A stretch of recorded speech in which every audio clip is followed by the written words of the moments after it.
back, everybody. Our next guest is the chief film critic of the Globe and Mail, who is shining a light on the unlikely blockbuster that supercharged the world. In this new book, welcome to the family. Here to take us behind the scenes of the billion-dollar Fast and Furious franchise is author Barry Hertz. Welcome. Good to have you here, Barry. Thanks for having me.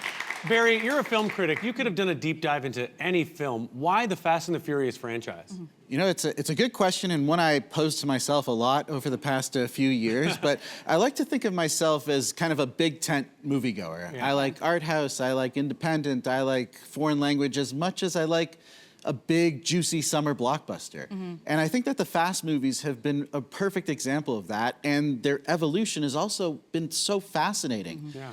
And also, they've never really gotten the respect that they've really deserved, I feel, you know, among the cultural conversation. They've made billions of dollars, and they're obviously drawing in crowds. But when you say Fast and Furious to someone, they're like, oh, that dumb cars and musclehead fantasy, like, what is that? I don't care. But now there's the longevity with it, right? I think there's the longevity of it, and there's like some really interesting narratives within there to kind of pull apart and dissect. All right, so let's start with it from the beginning, because the original idea for Fast and Furious actually was in an article in Vibe magazine back in 1998. So talk to me about who wrote that article and what happened to that person. Yeah, I mean, a lot of people don't realize that there is like a very tiny underlying piece of intellectual property to this, and his name is Kenneth Lee. Okay. And he was a young New York City reporter in the 90s. He was a tabloid journalist looking to break his way into the business. And he stumbled upon this underground car racing scene in Queens. And he spent a year following these guys as they were souping up these really low-budget rides and threatening each other and being all macho. And he thought, there's a great article here. And he wrote it for Vibe magazine, which was like the premier kind of underground hip-hop periodical of the time. Universal read it. They're like, this is a great story for a movie. We're going to option it. Ken, do you want to write the script? Ken got on the phone. He's like, what do you think the story is about this movie, Ken? He's like, well, didn't you read my magazine story? Click. That was the end of that. No. I know. He got some money for the option, but... He better have. My goodness. I mean, yeah, he got a tiny little credit at the very end of the first movie, inspired by a magazine article by Ken Lee. And then his name has been completely absent from the rest of the franchise. And that's wild, because the franchise is just unbelievably successful, right? You talk about how diversity is a big part of the franchise's success. How so?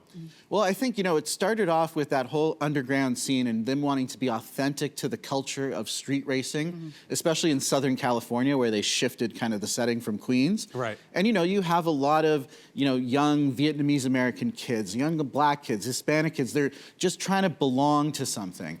And so the filmmakers of the first movie were very intent on representing that on screen. And that was in the casting. That was Michelle Rodriguez, you know, coming off of Girl Fight. That was Vin Diesel coming off of Pitch Black. Relatively untested young actors, but people we haven't really seen before on screen interacting in that way before. Absolutely. And you also write about how Justin Lin, who went on to direct the 3rd, 4th, 5th, 6th, 9th, and 10th installments of the franchise, he took diversity to the next level. He took it to even a little bit further and fought for authentic Asian representation. Talk to us about that. Yeah, I mean, we also have to remember, this is starting with, diversity was not like the watchword that it is in Hollywood today. This was something that you had to fight for, and Justin Lin was fighting for this Asian American representation. He was coming off making Better Luck Tomorrow, which was a real big cult hit out of Sundance, showed Asian American kids in a different way, and he was thinking, okay, I'm going to Japan. We're going to make this movie. But the script that they handed him was about a white kid kind of finding himself, you know, among geishas and kimonos, and really kind of hacky and cliched. He's like, no, let's make this more authentic to what global Asian culture is. And let's have our Japanese actors not speaking broken English, but speaking Japanese with subtitles for a good portion of the film. Back in the early aughts, to do that for a big summer blockbuster, that was no easy feat. And everybody likes to go fast, right? Everybody likes to go fast. But not only did the film push boundaries in terms of representation, but it also pushed the boundary of technical innovation. And it won the franchise an Academy Award. Yes, the Fast and the Furious is an Academy Award-winning franchise. By the way.